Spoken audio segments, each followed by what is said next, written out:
Happy morning students. இன்றைக்கி நம்ம என்ன லெசன் பார்க்க போகிறோம் அப்படின்னா 10th யூனிட் 10 சோசியல் டிரான்ஸ்ஃபர்மேஷன் இன் தமிழ்நாடு. அதாவது தமிழ்நாட்டினுடைய சமூக மாற்றங்கள் எந்தெந்த மாதிரி ஏற்பட ஆரம்பிச்சு அப்படின்னு. Introduction. European established their political power over Indian subcontinent in the later half of the 18th century. While they were concerned with annexing India by the beginning of the 19th century, they were reordering Indian society. New revenue settlements were made, influenced by British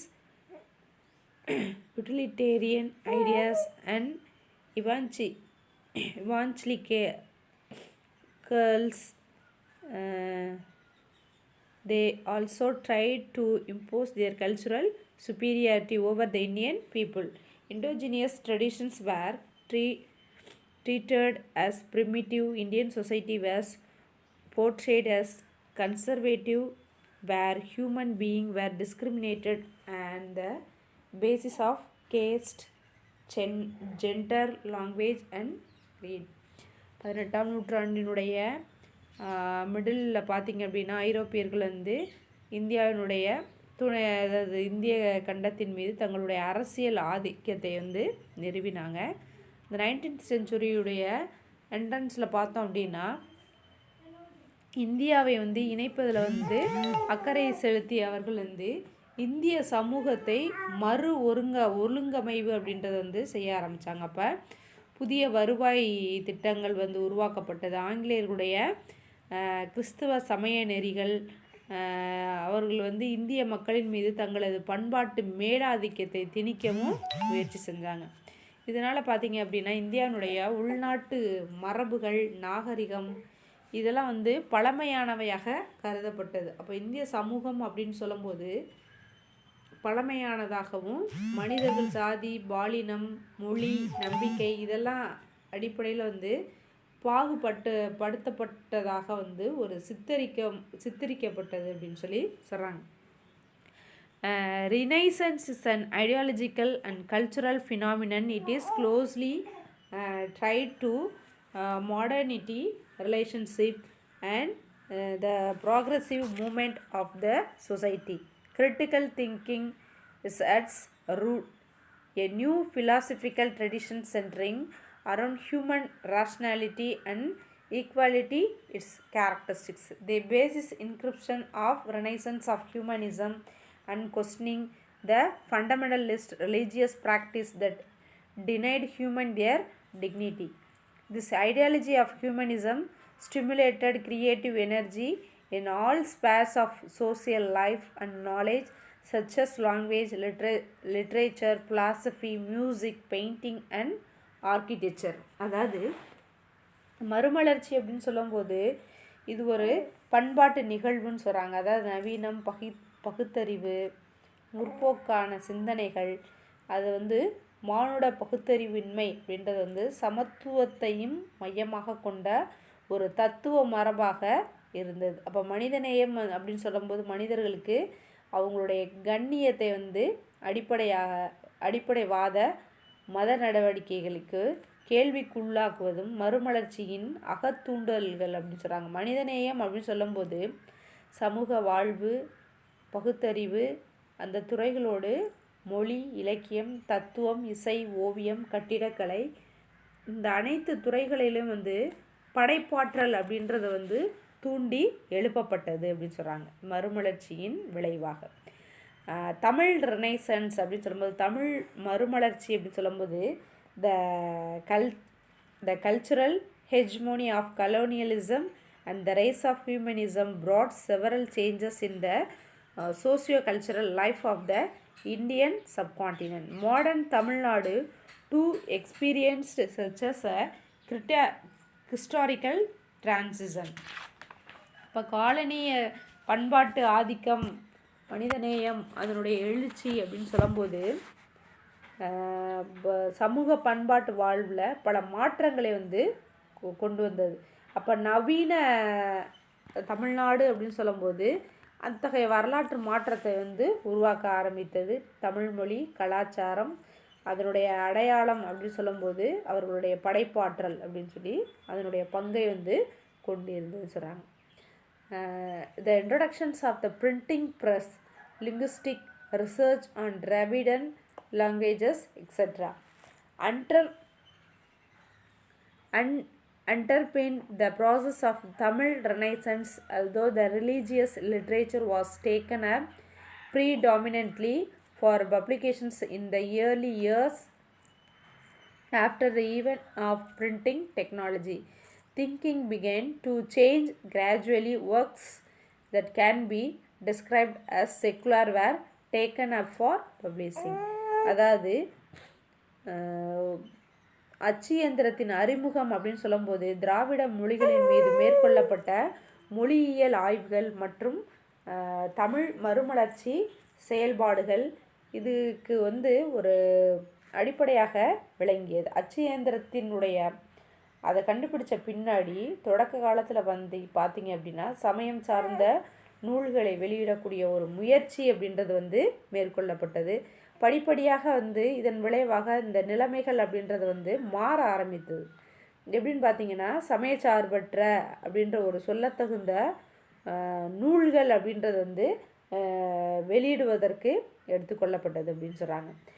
advent of the printing technology, அதாவது அச்சு தொழில்நுட்பத்தினுடைய வருகை அப்படின்னு சொல்லும்போது Tamil was the first non-European language that went into print. as early as in 1578, Tamil book Thambiran Vanakkam was published from Goa in 1709. As full-fledged printing press had been established thanks to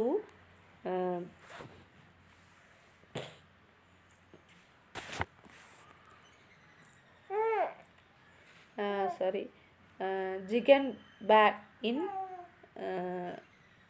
Trankubar. Tirukkural was one of the earliest Tamil literacy texts to be published in 1812.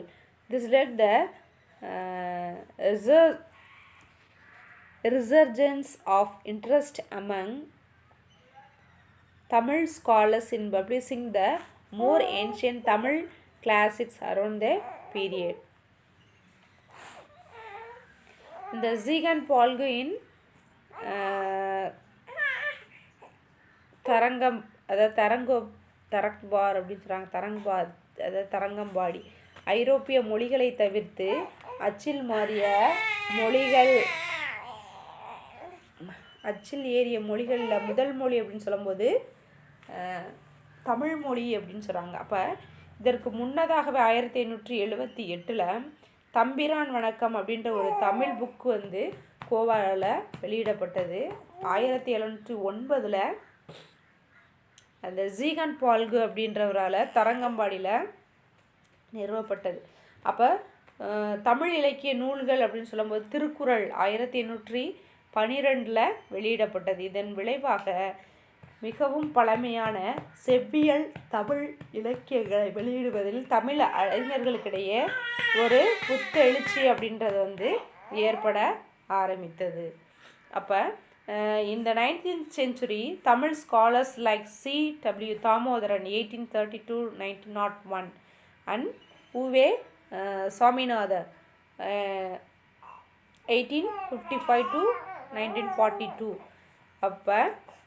spent the lifetime of the rediscovery of the Tamil classics. C.W. Thamodaran collected and edited different form life manuscripts of the Tamil grammar and literature.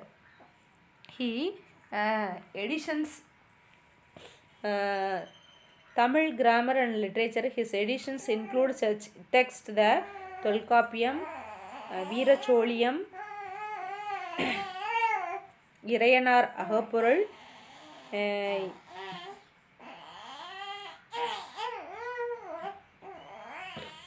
பத்துப்பாட்டு, சிலப்பதிகாரம், புறநானூறு, வீரச்சோழியம், அகப்புற இலக்கண விளக்கம், சூளாமணி, கலித்தொகை, மதுரை மீனாட்சி சுந்தரனாருடைய மாணவரான உவே சாமிநாதர் வந்து செவ்வியல் தமிழ் இலக்கிய நூல்களான சிவக சிந்தாமணி 1887, பத்துப்பாட்டு 1889, சிலப்பதிகாரம் 1892, புறநானூறு 1894, புறப்பொருள் வெண்பா 1895, மணிமேகலை 1898, ஐங்குறுநூறு 1903, 1904, பதிற்று 10. இந்த நூல்கள் எல்லாமே வந்து வெளியிடப்பட்டது அப்படின்னு சொல்லி சொல்கிறாங்க. அப்போ இன் 1816, அதாவது 1816 FW புனித சார்ஜ் கோட்டையில் FW எல்லிஸ் அப்படின்றவங்க பார்த்தீங்க அப்படின்னா founded the college of Forts Saint George, formatted the theory that the South Indian languages belong to the separate family which was unrelated to the Indo-Aryan family of languages.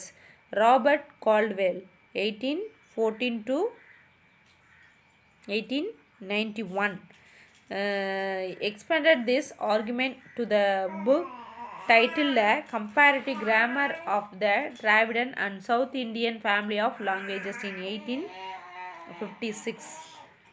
He established the close affinity between the Dravidian languages in contrast with Sanskrit and also established the antiquity of Tamil. 1816 புனித charge கோட்டையில் ஒரு கல்லூரியை நிறுவிய FW Ellis அப்படின்றவர் தென்னிந்திய மொழிகள் அந்த மொழி குடும்பத்தை சார்ந்தவை, இந்த இந்தோ ஆரிய குடும்ப மொழிகளோடு தொடர்பில்லாதவை அப்படின்ற ஒரு கோட்பாட்டை வந்து உருவாக்கினார். ராபர்ட் கால்ட்வெல் இவர் என்ன செய்கிறாருன்னா 1814 to 1891 திராவிட அல்லது தென்னிந்திய மொழிகளுடைய ஒப்பீட்டு இலக்கணம் அப்படின்றத வந்து இந்த கோட்பாட்டை 1856 விரிவுபடுத்தினார். திராவிட மொழிகளுக்கிடையே நெருக்கமான ஒரு ஒப்புமை அப்படின்றது வந்து நெருக்கம் ஒற்றுமை வந்து சமஸ்கிருதத்தோடு இல்லை அப்படின்றத வந்து நிறுவினார். மேலும் வந்து தமிழ் மொழியினுடைய தொன்மையை வந்து நிலைநாட்டினார் அப்படின்னு சொல்லி சொல்கிறாங்க. இவருக்கு அப்புறம் பார்த்தீங்க அப்படின்னா இந்த காலகட்டத்தை சேர்ந்த அறிவார்ந்த தமிழர்கள் வந்து தமிழ், திராவிடம், சமத்துவம் மற்றும் சமஸ்கிருதம், ஆரியம், பிராமணியம் இதற்கிடையான வேறுபாடுகளை வந்து அடையாளம் கண்டுக்கிட்டாங்க. அப்போ தமிழர்கள் அப்படின்னு சொல்லும்போது பிராமணர்கள் அல்ல என்றும், அவர்கள் சமூக வாழ்வில் சாதிகள் இல்லை, பாலின வேறுபாடு இல்லை, சமத்துவம் நிலவியது என்றும் வாதிட்டாங்க. அப்போ தமிழ்நாட்டில் வந்து திராவிட உணர்வு தோன்றி வளர்வதற்கு தமிழ் மறுமலர்ச்சி பங்களிப்பு அப்படின்றது வந்து அதிகமாக இருந்தது. 1855-97 வந்து எழுதப்பட்ட மனோன்மணியம் அப்படின்ற ஒரு நாடக நூலில் இடம்பெற்றுள்ள தமிழ் மொழி வந்து வாழ்த்து பாடலில் வந்து அது மெய்ப்பிக்கப்பட்டுள்ளது அப்படின்னு சொல்கிறாங்க. This ideas R example